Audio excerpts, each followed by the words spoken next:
더뉴 K5입니다. 오퍼짓 유나이티드의 확장형이라고 보시면 되는데요. 범퍼의 과감함과 DRL, 특히 헤드램프와 DRL의 그 독특함에 응원을 하고 싶은 모델입니다. 기존부터 디자인이 워낙에 좋았었는데요. 헤드램프랑 DRL에 조금 더 힘을 주면서, 그리고 범퍼도 마치 항공기의 날개를 보는 듯한 느낌이 들 정도로 중형 세단에서는 전혀 없던 과감함을 보여주고 있는데요. 최신 트렌드를 잘 반영해주고 또 소비자의 니즈를 아주 잘 파악한 결과라고 생각합니다.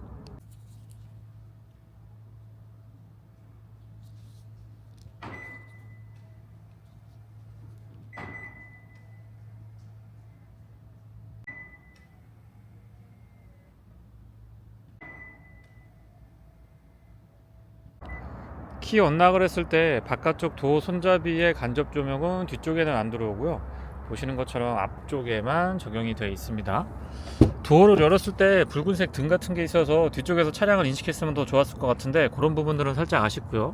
실내 등은 LED 구성인데 굉장히 밝고 별도의 풋램프가 적용이 안 돼 있지만 그렇게 어둡다라는 느낌은 들지 않습니다. 뒤쪽도 굉장히 밝죠. 앰비언트 라이트는 뒷좌석 도어에는 적용이 안 돼 있고요. 앞좌석 도어 그리고 크러쉬패드 중앙에 얇고 진하게 또렷한 편으로 괜찮습니다. 많이 화려하지도 않고 그렇다고 뭔가 모자란 느낌도 없고요. LED 헤드램프는 광원의 폭 그리고 직진성 모두 다 뛰어난 편이고요. 상하향 변동 폭도 제법 큰 편이기 때문에 그런 부분에서의 아쉬움도 없습니다. 상향으로 전환을 했을 때 광원의 폭이 살짝 좁아지는데, 워낙에 쭉 뻗어나가고 하향 등의 광원의 폭이 좋기 때문에 그렇게 거슬리지는 않았고요.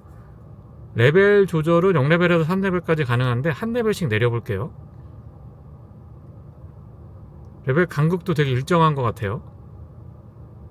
완전히 끝까지 다 내려봤고요. 한꺼번에 끝까지 올려보겠습니다. 쭉 올라가는 거 보면 보이지 않던 것들이 눈에 들어오기 시작하죠. 예전 차량의 상하향 등 변동 폭에 가까울 정도로 이 조사각 조절의 폭이 꽤나 큰 편입니다. 상향등과 하향등 그리고 비상등까지 모두 다 점등시킨 상태고요. DRL은 방향지시등과 그 기능을 같이 하고 있습니다. 바깥쪽 거울 커버에도 LED로 방향지시등 있지 않았고요. 별도의 안개등 구성은 안 돼 있고, 바로 앞에 잔상 같은 것들이 살짝 있는 것처럼 보이지만 실제 시야각은 요 정도에서 들어오거든요. 나와서 보니까 광원의 폭이 정말 밝은 넓은 편이고요. 또 직진성, 쭉 뻗어나가는 직진성도 우수한 편이죠. 테일라이트와 방향지시등은 LED 타입인데요. 아쉽지만 번호판, 보조등은 일반 벌브 타입입니다.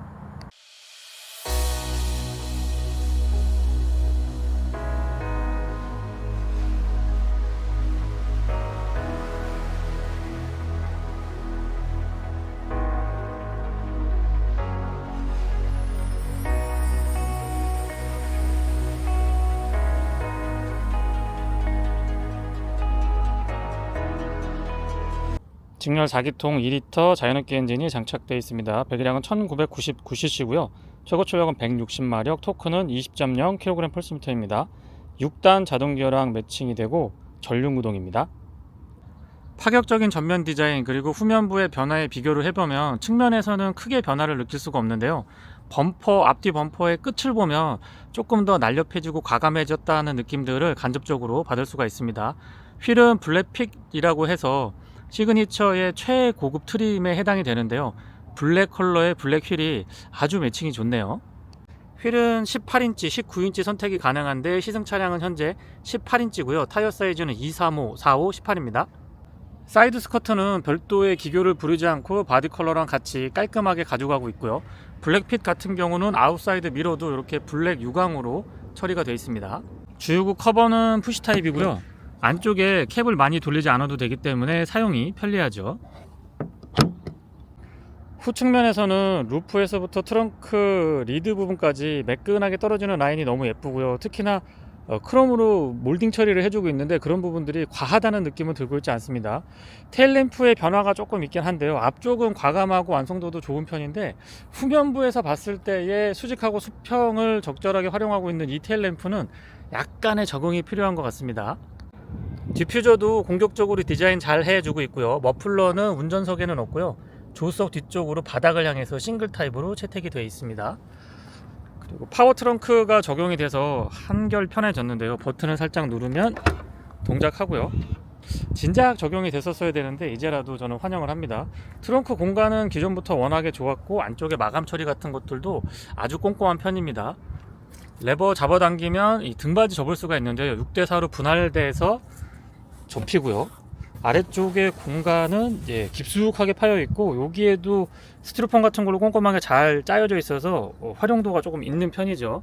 펑크 수리킥 갖추고 있고요. 이 공간 안에다가 이 차량 관리 용품들 보관하시면 뒤쪽을 깔끔하고 넓게 쓰실 수가 있습니다. 버튼 누르면 전동 트렁크 닫을 수가 있고요. 각도 조절까지 가능해요. 스마트 키는 최근 기아 자동차의 다른 차량들과 공유하고 있습니다. 기능을 누르면 이 기아 엠블럼에 살짝 불이 들어오죠. 이런 식으로요. 바깥쪽 도어 손잡이와 스마트 키락 원락 기능은 뒤쪽에는 없고요. 앞쪽에는 음각 처리가 되어 있습니다. 도어는 차량 크기를 감안해보면 적당한 것 같고요. 여닫았을 때는 가벼운 느낌보다는 좀 꽉 잡아주는 그런 느낌이 좋습니다. 블랙 원톤으로 되어 있어서 관리하기에 굉장히 좋을 것 같고요. 공간에 있어서의 아쉬움은 없고 파노라마 타입 썬루프도 유리 면적 굉장히 넓죠. 그래서 실내에서 느껴지는 개방감 같은 것들은 어느 것 하나 단점으로 지적하기는 어려울 것 같습니다. 공간에 있어서의 아쉬움은 없고요.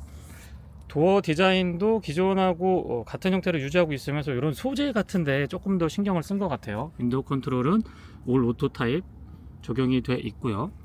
시트는 2개까지 메모리 가능합니다. 맥포켓은 크기는 적당한데 각도만 조금 더 벌려줬으면 어떨까 싶어요. 플레이트 상단에 알루미늄 덧대져 있고 K5 레터링도 있지 않았습니다. 시트 굉장히 편안하죠. 보기에도 편안해 보이고 단순한 디자인인 것 같으면서도 이 쿠션감 같은 것들이나 가죽의 재질이 참 좋습니다. 헤드레스트 크기나 이 쿠션감 같은 것들도 나쁘지 않고요. 다만 아쉬운 점은 2리터 중형 세단인데 4A 타입 럼버 서포트가 아니고 2A 타입인 점은 본네도 좀 아쉽다고 말씀을 드려보고 싶고요. 센터 터널도 자연스러운 디자인을 유지하면서도 기능면에서 크게 부족한 느낌은 받지 못했습니다.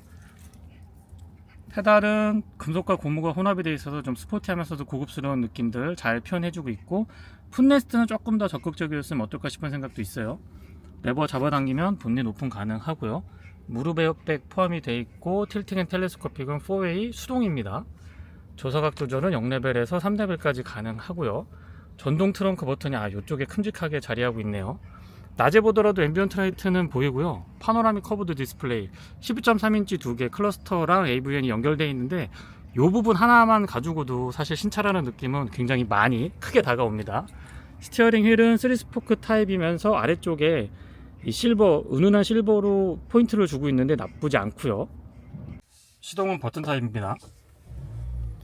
직렬 4기통 2리터 자연흡기 엔진은 초기 시동 시에 굉장히 좀 부드럽고요. 터보 엔진에 많이 요즘에 익숙해져 있어서 이런 자연흡기 엔진의 조용함과 부드러움이 나쁘지 않습니다. 후측방 모니터링을 포함해서 클러스터 구성 좋고요. 가운데 정보는 워낙에 기아자동차가 잘해주고 있는 부분이라서 제가 별도로 설명을 드리지 않아도 될 것 같습니다. 어떻게 보면 조금 혼동스러울 수도 있는 정보들을 일목요연하게 참 잘 정리해주고 있어요. 이런 부분들은 분명한 장점이 되겠죠. HUD 국내 소비자분들 굉장히 민감하신데 선명도라든가 담고 있는 정보들 나쁘지 않고요. 스티어링 휠 좌측에는 인포테인먼트에 관련된 기능들 깔끔하게 정돈되어 있고 우측에는 어댑티브 크루즈 컨트롤과 좀 전에 보여드렸던 클래스 안쪽의 메뉴를 변경할 수 있도록 구성을 해놨습니다. 에어백 홈 부분은 이 시그니처의 블랙핏 정도면 가죽을 한번 노려봤어도 나쁘지 않았을 것 같은데 그런 부분들은 개인적으로 살짝 아쉽고요. AVN도 12.3인치 큼직하죠. 큼직해서 보기에 굉장히 좀 시원시원한 맛이 있고요.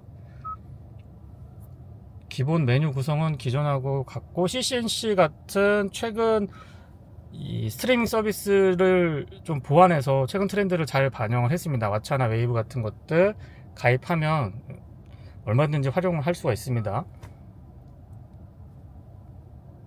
내비게이션은 워낙에 사용하기 편리했고 팁팩 기능이라든가 인터페이스 하나 빠지는 게 없고요. 후진했을 때 어라운드 뷰 포함이 되어 있는데 왜곡이 조금 있는 것 같아요. 특히 앞쪽, 뒤쪽은 괜찮은데 앞쪽 그리고 이 주변의 사물 거리에 따라서 왜곡이 조금 달라지긴 합니다. 가이드라인 같은 것들은 유연하게 잘 반응해주고 있고 이 AR인가요? 이렇게 해서 좀 주변을 증강현실로 보여줘서 조금 더 이 운전에 미숙하신 분들한테 도움을 받을 수 있도록. 근데 이런 것도 차량 컬러도 이 차가 지금 블랙이니까 그런 거 좀 깔맞춤 해주면은 훨씬 더 소소한 부분이지만 좀 디테일해서 좋은 평가를 받을 수 있지 않을까 싶은 생각도 있습니다. 가운데 비상등 스위치 있고요. 하나의 패널에서 두 가지 기능을 사용할 수가 있는데요. 이렇게 공조장치로 쓸 수가 있고, 그리고 인포테인먼트로 사용할 수가 있는데 조금 지금 반사가 되긴 합니다. 사용할 수가 있는데 저는 개인적으로 그렇게 선호하는 이 형태는 아닙니다. 왜냐면 성격이 급해서 빨리빨리 눌러야 되는데 이거를 공조장치 했다가 여기서 다시 또 미디어 선택하려면 한번 누르고 또 들어가야 되니까 저는 그렇게 선호하진 않습니다. 그런데 대다수의 소비자분들 선호도가 높은 편으로 알고 있고요. 이런 거 조작할 때 직관적이고 다이얼 방식 터치 혼합되어 있고 모니터링이 바로바로 가능해서 그런 부분들은 좋습니다. 아래쪽에 공간 넉넉한 편이고 USB-C 타입 단자 두 개가 있는데요. 충전하고 입력 선택할 수 있고 충전 전용 있습니다. 12V 파워 아울렛 커버링 깔끔하고요. 두 개가 있어서 둘 다 이 스마트폰 무선 충전이 되나? 라고 생각을 했는데 이쪽만 NFC 포함한 스마트폰 무선 충전 가능하고 여기는 소지품 놓을 수 있도록 되어 있습니다. 기어 노브는 다이얼로 돌리는 방식인데요. 아래에서 뒤까지 한 번에 가고 P는 버튼으로 누르면 됩니다. 사용이 굉장히 편리하죠. 컵홀더는 두 개인데 앞뒤 사이즈가 조금 다르죠. 오토 홀드랑 전자식 파킹 브레이크 뒤쪽에 나란히 자리하고 있고요. 열선하고 통풍은 각각 3단으로 조절 토글 타입으로 되어 있는데 이거 사용하기 편리했습니다. 그리고 스티어링 열선은 2단으로 조절되고 드라이브 모드는 돌려서 하는 방식인데 한번 돌려볼까요? 에코, 노멀, 스포츠, 마이 드라이브 이렇게 네 가지 설정이 가능합니다. 지문 인식도 추가됐죠. 그리고 이 뒤에도 약간의 수납이 있으면서 안쪽에 공간 여유는 굉장히 좋은 편인데 LED 조명을 LED 조명은 좀 아쉽습니다. 이런데 마무리 되게 좋고요. 조석 수납은 잡아당기는 방식이고 천천히 떨어지죠. 공간의 여유 좋은 편이고 앰비언트 라이트 진합니다. 그리고 위쪽도 블랙으로 딱 되어 있는데 이 헤드라이닝 같은 경우가 소재가 굉장히 좋은데요. 선바이저 크기 적절하고 클립도 꼼꼼합니다. 조명이 연동되어 있는 건 좋은데 아쉽지만 LED가 아니고 일반 벌브네요. 거울 크기는 좋고요. 파노라마 타입 썬루프는 아웃슬라이딩 방식이고요. 유리 면적이 커서 스크린 닫히고 유리 닫히는데 시간이 꽤나 걸릴 줄 알았는데 생각보다 스크린이 되게 바닥바닥하게 움직이는 것 같아요. 조명은 여기는 LED로 되어 있네요. SS 콜 기본 적용이 되어 있고 기아 커넥트 포함하고 있습니다. 안쪽에 거울은 테두리 부분이 투명하진 않은데 얇게 처리가 되어 있어서 실제보다 시야각이 좀 넓어 보이네요. 뒷좌석입니다. 유리는 끝까지 내려가지 않고 살짝 남고요. 물론 앞뒤 모두 이중 접합 차음 유리 적용이 되어 있습니다. 수동으로 선쉐이드 같은 거 달아줘서 이런 부분들 꼼꼼하게 잘 챙겨놨고요. 열선은 2단으로 조절이 가능합니다. 웹포켓 크기 적당한데 여기도 각도를 조금 다르게 했으면 어떨까 싶은 생각이 있습니다. 플레이트 상단에 알루미늄 덧대져 있고 K5 레터링 되어 있습니다. 가운데 턱이 그렇게 높지 않아서 발 공간, 무릎 공간 좋은 편에 속하고요. 시트도 이 안장이라든가 등받이 각도 포근하게 잘 감싸주고 넉넉합니다. 헤드룸 공간에 여유가 좋죠. 헤드레스트가 앞쪽은 제가 조금 더 쿠션이 있었으면 좋겠다고 말씀드렸는데 뒤쪽은 이 정도면 나쁘지 않은 것 같아요. 크기는 조금 작은 듯 싶지만 불편함은 없었고요. 가운데까지 헤드레스트 꼼꼼하게 잘 챙겨줬습니다. ISO 픽스 기본 적용돼 있고 이 암레스트 내릴 때 고리 하나 있었으면 좋겠는데 그냥 이렇게 손가락을 넣어서 내려야 돼서 이런 부분들은 살짝 불편하네요. 컵홀더 2개 오픈 타입으로 준비가 되어 있고요. 승하차가 참 편하죠. 공간의 여유가 좋기 때문에 승하차가 굉장히 편하고 에어벤트도 2개 꼼꼼하게 잘 갖춰놨고 아래쪽에 USB-C 타입으로 충전 단자 2개 위치하고 있습니다. 워크인 스위치 적용이 되어 있는데 이 버튼 하나 누르면 반복해서 설명할 때마다 말씀드리지만 굉장히 좋은 용도로 사용할 수 있고요. 이게 무중력 상태에 가깝다고 하는데 글쎄요, 제가 이 세팅을 하려고 그러면 이게 또 잘 안 되는 것 같아요. 보기엔 별거 아닌 것 같은데 말이죠. 다시 한번 눌러주면 롤백 되는데 원터치로 작동을 하니까 이런 부분들 굉장히 사용성이 좋습니다. 클러스터의 구성이나 기본적인 디자인은 기존의 K5의 모습에서 크게 변형되지 않았지만 이 패널이 많이 바뀌었죠. 가운데에 공조장치랑 인포테인먼트 전환하는 패널, 그리고 파노라믹 커브드 디스플레이가 한몫 단단히 해주고 있습니다. 스티어링 휠 디자인도 너무 예쁘죠. 주행을 할 때 좀 가볍다라는 느낌이 있는데요. 의외로 과속 방지턱 같은 걸 넘어보면 하체가 많이 좀 보완됐다라는 느낌을 받게 됩니다.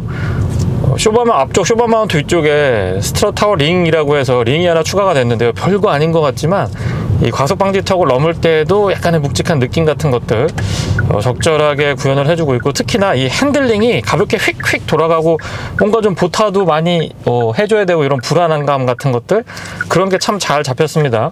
경쟁 차량이 현대자동차의 소나타 D 엣지가 나오면서 그런 부분들이 보완이 됐는데요.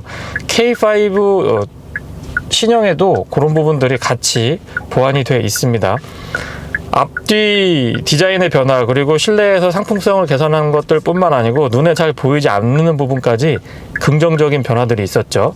연비는 12.2km인데요. 도심에서는 10.9, 고속도로에서는 14km 정도로 기억을 하고 있는데, 100% 도심 주행만 했을 때, 그리고 가다서다를 반복하고 교통량이 조금 좋지 않을 때를 기준으로 한 2시간 정도 넘게 누적을 시켜봤거든요. 그랬을 때 연비는 8.2 정도, 화면에 보일 것 같은데요. 8.2km, 리터당 8.2km 정도가 나옵니다. 메이커 측에서 제시하고 있는 두 자릿수 연비는 에코 모드를 사용을 하고 조금 연비에 신경을 썼을 때는 어렵지 않게 확인할 수가 있었는데, 그냥 연비에 신경을 쓰지 않고 주행을 했을 때는 평균적으로 8km대 중반에서 9km대 초반 정도 보시면 실제 주행 연비와 굉장히 가까운 연비를 확인할 수가 있을 겁니다. 터보 엔진이 아니고 자연흡기 엔진이라서 도심 주행을 할 때도 좀 부드럽다는 느낌, 엔진 회전 질감 같은 것들이 기준 속도, 기준 RPM 한 2000rpm 전후로 봤을 때는 되게 부들부들하면서 부담감이 없는 것 같아요. 최근 나온 차량들 보면 저배기량의 이 터보 엔진들이 많은데, 터보 엔진이 자연흡기 엔진에 비해서 힘도 좋고 효율 측면에서 유리한 점이 분명히 있지만, 이 가솔린 엔진 특유의 부드러운 회전 질감 같은 경우는 역시 자연흡기 엔진이 더 좋은 것 같아요. 또 스탑앤고가 장착이 되어 있어서 시동이 꺼졌다 켜졌다 켜졌다 꺼졌다 하는 이런 반복적인 작용이 일어나는데요. 이런 것들은 글쎄요, 장기적으로 봤을 때는 엔진의 내구성에 그렇게 좋을 것 같지는 않지만, 어쨌든 단기적으로 보면 연비 측면에서 도움을 많이 받고, 또 소음 진동에 민감하신 분들한테는 아무리 가솔린 차량이라고 하더라도요, 신호대기나 가다서다를 반복할 때 시동이 완전히 꺼지기 때문에 그런 부분에서 도움을 받을 수가 있습니다.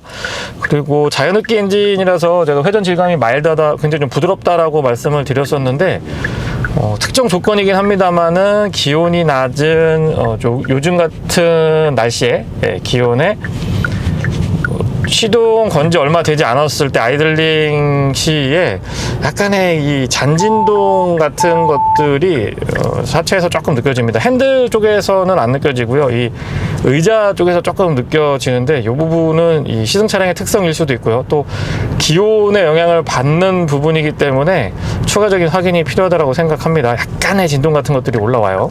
도심 주행을 기준으로 순간적으로 치고 나가는 느낌 같은 것들도 나쁘지 않고요. 순발력이나 기동성에서 1.6 터보 엔진에 비해서 정말 힘이 없고 답답해서 못하겠다, 이 정도는 절대로 아니고요. 나름 또 부드러우면서도 어느 정도의 힘은 갖추고 있습니다. 토크가 20 정도이기 때문에 그렇게 또 낮은 토크도 아니거든요. 지금 정도의 여유 있는 국도 구간에서는 13에서 14 정도의 괜찮은 매력적인 연비를 유지해 줬습니다. 앞쪽에는 맥퍼슨 스트럿, 뒤쪽에는 멀티링크의 서스펜션 조합은 기아자동차가 전륜구동 베이스 기준으로요, 기아자동차가 상당한 노하우로 축적하고 있는 대표적인 서스펜션의 조합인데요. 그 성숙도라고 표현을 좀 드려볼까요? 그런 것들이 확실히 좋아졌다라는 느낌을 받습니다. 핸들링에서 조금 더 업그레이드 됐다고 제가 말씀드렸던 이 앞쪽 쇼커셔버 마운트 위에 있는 스트럿 타워 링도 그렇고요. 또 쇼바의 이 텐션 자체도 뭔가 조금 변화가 된 것 같아요. 약간 좀 튀는 듯한 느낌 같은 것들을 많이 잡아줬고요. 18인치 휠 타이어 기준으로 말씀을 드립니다.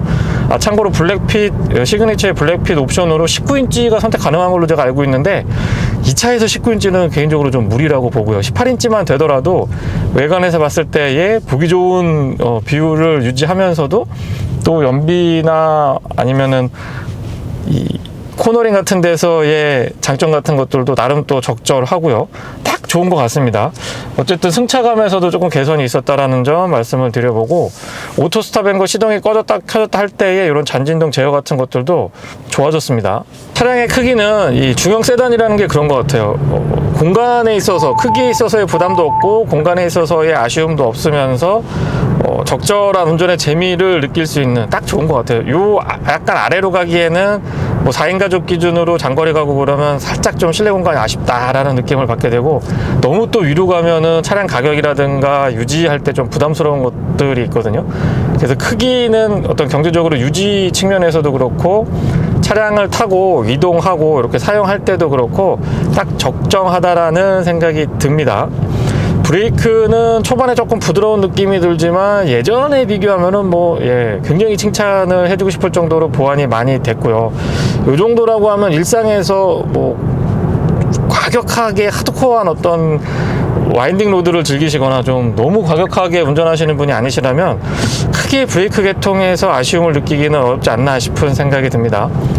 앞쪽에 이 직전 모델이 지금 가고 있는데, 저 테일라이트가 저는 조금 더 아직까지는 눈에 더 있고요. 지금 바뀐 테일라이트 같은 경우는 뒤쪽이 조금 이렇게 이 수평도 강조했지만 수직을 좀 강조했는데, 그 부분이 약간의 적응 시간이 필요하지 않나 싶은 생각이 개인적으로는 좀 있습니다. 6단 미션은 기어비도 좀 고르게 세팅이 되어 있고요. 특히 저속에서 부드럽게 가감속이 가능하고, 그럴 때에 기어가 올라갔다 내려갔다 할 때도 좀 자연스러운 모습이 있었는데요.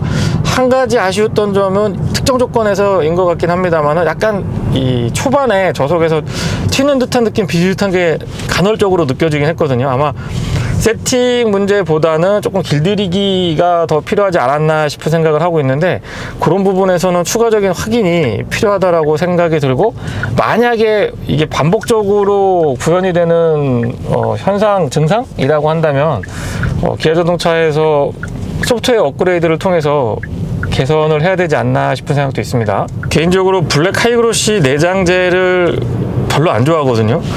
그래서 기존 모델은 이 부분에서 블랙 하이그로시로 막 이렇게 돼 있어서 약간 좀 거슬렸었는데, 지금 현 모델에서는 파노라믹 커브드 디스플레이가 자연스럽게 쭉 연결되면서 자리를 잡고 있다 보니까 일단 이 운전할 때 시야에 들어오는 그 바짝바짝한 것들이 없어서 그런 부분들은 안전운전에도 도움이 되고 개인적인 기호에 잘 맞는다라는 점도 한번 좀 말씀을 드려봅니다. 이 파노라믹 커브드 디스플레이 눈에 잘 들어오고 되게 좀 뭐라 그럴까요, 세련된 느낌도 주면서도 실제 사용할 때도 참 도움이 많이 되는 것 같아요. 시트 포지션은 적절하게 높이를 유지하고 있고요. 너무 높지도 않기 때문에 기본 세팅 자체가 괜찮은 편입니다. 파노라마 타입 썬루프로 선택하게 되면 또 위쪽에서의 개방감 같은 것들 때문에 헤드룸 공간에, 외관에서 봤을 때 디자인은 날렵해서 헤드룸에 조금 여유가 없지 않을까라고 생각을 할 수가 있는데, 파노라마 타입의 썬루프 선택을 한 차량이라면 개방감이 좋으면서 또 위쪽에서 약간 좀 헤드룸 공간도 넉넉하게 확보를 할 수 있어서, 물론 파노라마 타입 썬루프로 선택하게 되면 실내에서 느끼는 개방감 같은 것들이 더 좋아지거든요. 그래서 그렇게 헤드룸 공간이 좀 부족하다라는 느낌은 썬루프로 선택하지 않은 차량에 비교했을 때요, 기본 차량에 비교했을 때 많이 들고 있지는 않습니다. 그리고 외관 설명 때도 잠깐 언급드리긴 했습니다만, 아웃사이드 미러로 도어에 고정을 하니까 여기에 A필러 끝까지 창이 생기게 되거든요. 이 작은 창이, 작은 차이지만은 이쪽에 아웃사이드 미러가 달려있는 차량하고 지금처럼 플래그 타입으로 도어에 고정한 차량하고는 개방감이나 특히 이 조그마한 창이지만 운전할 때 조금이라도 시야가 더 확보되는 거는 안전에 굉장히 도움이 많이 되거든요.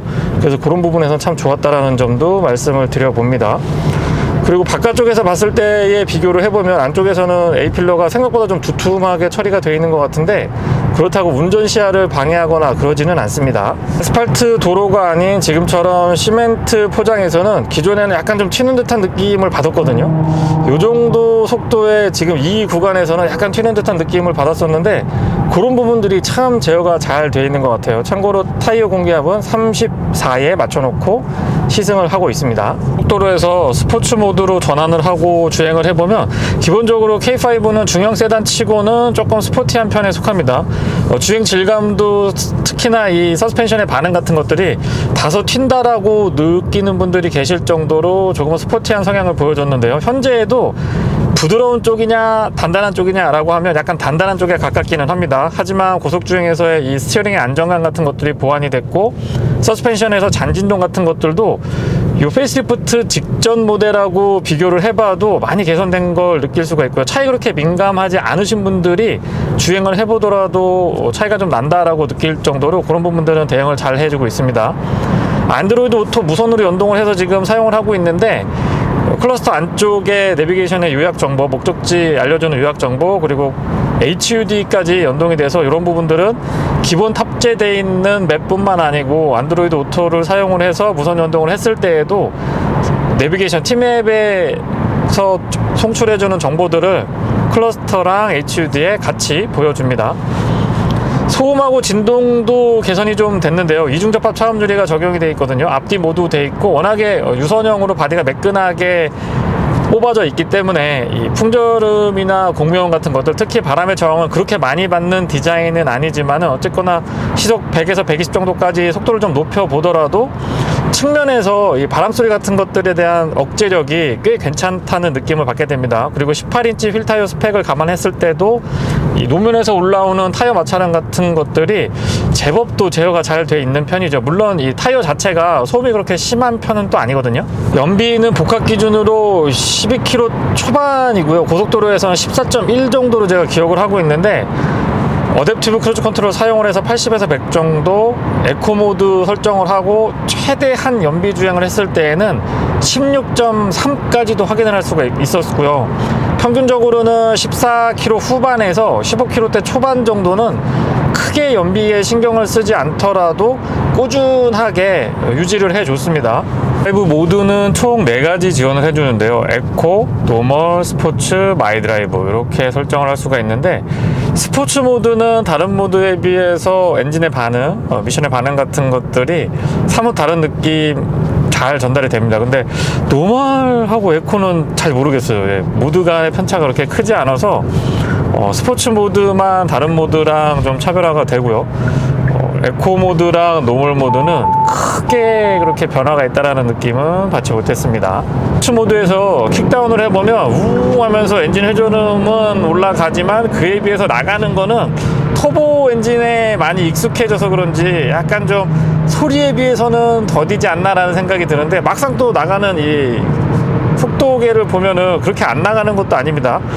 160마력에 토크 20 정도니까요. 그렇게 뭐 떨어지거나 뭐 출중하다라고 말씀드릴 수는 없을 것 같습니다만, 많이 쳐져서 막 힘이 없어서 못하겠다 이 정도까지는 절대 아니고요. 일상에서, 그리고 약간의 스포티한 드라이빙을 즐기기에는 뭐 크게 그렇게 답답하다라는 느낌은 들지 않았습니다. 사운드 시스템은 옵션으로 크렐이 선택이 되어 있는데요. 한번 들어볼게요.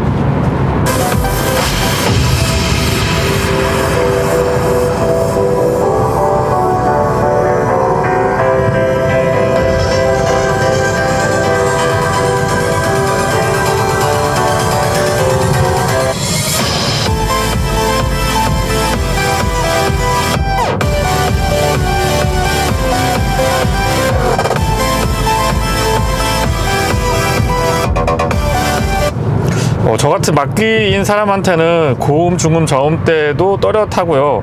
뭉개지는 느낌이 덜해서 굉장히 좀 만족스러웠습니다. 그리고 앞뒤 모두 이중접합 차음유리 덕분에 그런지 모르겠습니다만 이 울림통이 괜찮은 것 같아요. 그래서 중저음에서의 좀 잡아주고 단단하게 밀어주는 이런 느낌들도 좋았습니다. 백열 4기통 2리터 자연흡기죠. CVVL 엔진이 탑재가 되어 있는데, 고RPM으로 올라갈 때에 이 토크밴드 같은 것들도 같이 쭉 끌어당기는 그런 느낌들이 좋고요. 쥐어 짠다라는 느낌보다는 나름 또 좀 이렇게 플랫하게 같이 올라가는 그런 느낌들이 나쁘진 않았습니다. 그리고 최고 속도는 시속 200km까지는 그렇게 어렵지 않게 올라가는데, 200km가 넘어서고 나면 급격하게 더디다는 느낌이 듭니다. 그 시속을 넘어서게 되면 퓨얼컷이 걸리는 것 같은데요.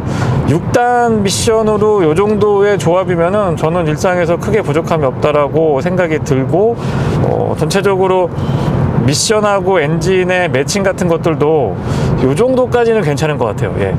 그래서 대부분 터보 엔진을 많이 고려를 하시는데요. 터보 엔진보다도 자연흡기 엔진이 가질 수 있는 여러 가지 장점이 있거든요. 뭐 내구성 측면이라든가 효율이라든가 부드럽고 좀 편안한 느낌? 네, 회전 질감 이런 것들이 분명한 장점으로 작용을 하기 때문에 그런 부분들은 감안해서 차량을 좀 선택하실 수 있었으면 어떨까 싶은 생각이 듭니다. 안드로이드 오토랑 애플 카플레이가 무선으로 연동이 된다고 하는데, 안드로이드 오토는 제가 직접 연결해서 확인을 했고요.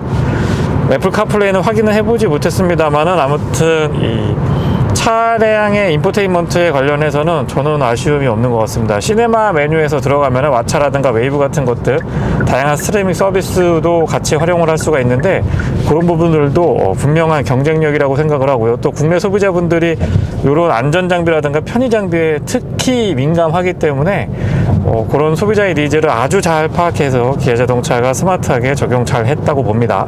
2.0 CVVL 엔진은 밸브 타이밍 뿐만 아니고 밸브가 열리는 정도까지 같이 복합적으로 컨트롤을 해주니까 차량의 주변 여건에 맞춰서 엔진을 굉장히 좀 효율적으로 굴려주고 있다는 느낌을 받게 됩니다. 이게 연비에 도움이 되는 것 뿐만 아니고 힘을 컨트롤하는 이런 부분에서도 조금 더 매끄럽다고 표현을 드려볼까요? 차의 부하가 그렇게 많이 걸리지 않는다라는 느낌을 받게 돼서 그런 부분에서 내구성도 기존의 엔진보다 조금 더 높지 않을까라는 개인적인 생각을 해보게 되고요. 스마트 크루즈 컨트롤은 앞차와의 거리 조절 4단계로 조절이 가능하고 차선 변경까지 기대를 했었는데 그 기능은 지금 포함이 되어 있지는 않습니다.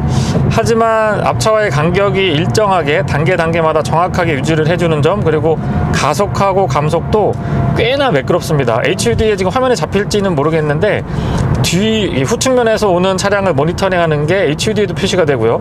아웃사이드 미러 커버에도 이렇게 표시가 되고, 후측방 모니터링을 켜게 되면 이렇게 카메라로도 보여줘서 전방위적으로 에이다스에 관련된 센싱이 참 유기적으로 잘 엮여 있다라는 느낌을 받게 되고, 이런 부분들은 단순히 편의뿐만이 아니고 직접적으로 사고 예방에 직결되는 기능들이기 때문에 좀 차가 안전하고 내가 신뢰할 수 있고 믿음직하다라는 운전자로 하여금 그런 느낌들을 많이 좀 보장해 주는 것 같아요. 눈으로 보여지는 상품성 개선, 앞뒤 디자인, 그리고 파노라믹 커브드 디스플레이 이런 부분들을 보면 이 차가 상품성 개선이 된 페이스리프트 모델이다라는 느낌을 굉장히 많이 주게 되는데요.